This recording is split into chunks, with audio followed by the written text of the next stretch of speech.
Hello everyone. In this video, we will be talking about GitHub Copilot.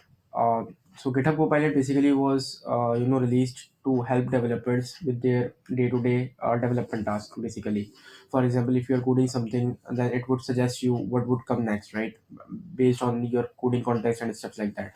So this is basically why it was released.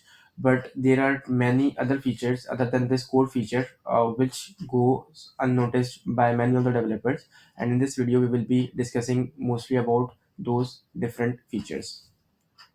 So this is going to be the agenda of our entire video, in which we will be discussing how GitHub Copilot would help us with command line interface terminal commands, how it would help us generate command messages based on the coding changes that we do.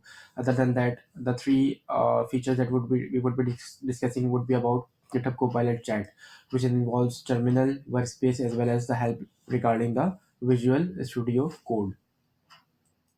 So let's talk about our very first use case. It is about helping us out with terminal commands. So this is an extension to GitHub CLI that would help you generate general shell commands. For example, if you want to search for a particular text in a particular file in your Linux operating system, or Windows, then it would help you with that, or any of the shell command that you would like to help with. GitHub Copilot would definitely help you with that particular case scenario. Other than that, it could help you out with, for example, git commands. For example, you want to know how to add a file into a staging area, or how to commit a certain file, or maybe you have committed something and you want to make changes to your previous commit. So you can ask those questions from GitHub Copilot CLI, and it would help you with that.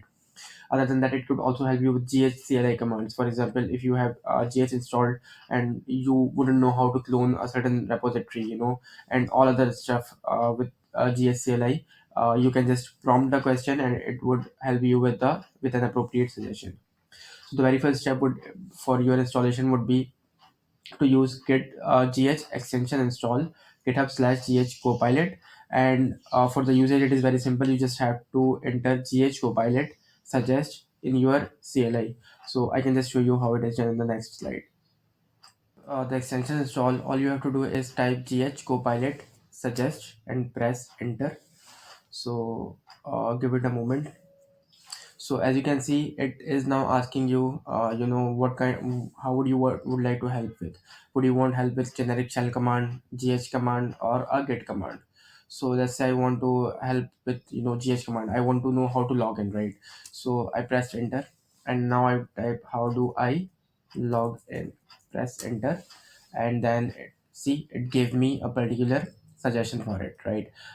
You can choose to copy the command, you can choose to explain the command, you can revise the command, you can go read the response, as well as you can exit out of it.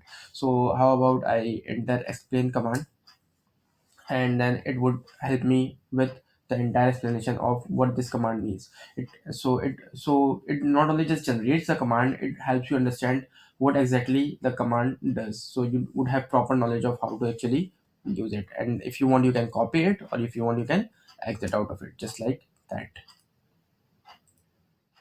So GitHub Copilot can also help you generate commit messages by understanding the changes that you have added to the stage area. So for example, you have made certain changes in your files, and you have then added them to your as a stage changes, not just changes, right? So what would GitHub Copilot do is it would analyze all of the changes that you have made, and then understand those changes, and then would help you with a proper commit message that you can use to just send it out, right? So it could be a very great use. You wouldn't have to think what to write, and it could help you speed up your process through all of the commits that you make in your development work. So GitHub Copilot also comes with GitHub Copilot Chat, right? So in the chat, there are certain commands that you can use. One such is @terminal. Okay, so what it helps you with is exactly the very first case that we learned. It helps you with all of the terminal commands that you require help with. So for example, as you can see in the screenshot, what I have done here is I have typed @terminal, and then I have asked it a very simple question. Can you tell me the command where I can find Shamil in all files that ends with .txt, and then it gave me a proper suggestion to it. You can also you can have a conversation with it, just like you would be using with Gemini AI or ChatGPT. So, for example, you can ask proceeding question like, for example, if not Shamil, how do I find a text called Rail Cyber or Uddin or anything like that? If the extension is something different, for example, .js, .ts, you can make those changes as well. You can have a proper conversation with it right after asking a initial query. So, terminal command would help you with all sort of terminal questions or suggestions that you have required with. It could be your bash, your GitHub, any sort of thing that requires terminal. It even helps you with Docker and Kubernetes as well. So I hope that makes sense to you. So this is probably the coolest feature that I have found in GitHub Copilot. So, for example, you are moved into a new project and you don't know anything about that project. What would traditionally happen is that it would connect with previous developer or previous team that would help you with knowledge transfer process entirely, right?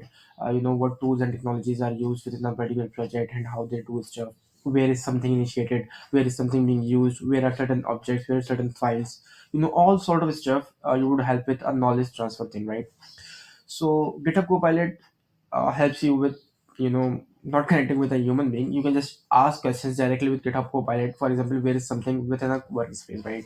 So what would you do is you would use @workspace, and then you would ask any question within a code repository that you are currently in. For example, in that screenshot I have asked, can you please tell me where is mongoose initiated? So what GitHub Copilot did is it traversed through the entire code base that I had, and it then find out where Mongoose was initiated in my project, right? And then it not only gave me the file's name, it even gave me a particular snippet where it was initiated.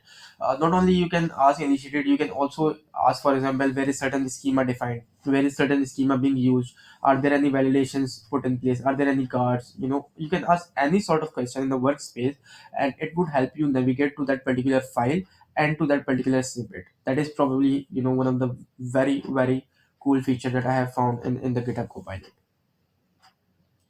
So this is going to be the last feature of the GitHub Copilot that we would be discussing in this video. So GitHub Copilot would help you with the VS Code terminal commands as well. For example, you would want to have VS Code setting for a zoom level to be 13 or 14, right? Normally what I would do is I would go to the Google and then find out how to do that, right? But with GitHub Copilot you can directly do it with GitHub Copilot Chat. Just ask GitHub Copilot how to zoom your entire project. Other than that, you can also ask it with ES lending stuff and other stuff as well. For example, in the screenshot you can see that I have asked a very generic question. For example, if you go into the Mac or Linux operating system, and you contrast it with the Windows operating system, the end of the line sequence is CRLF or LF. So I had that particular problem because some of the developers in my team work with Mac operating system, work with Windows operating system.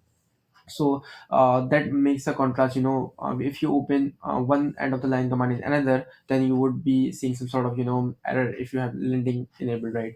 So what I did is I asked it very simply, like, how to change CRLF. So can you make it such a way that all the files open with LF in the future, right? So it gave me a particular solution for that as well.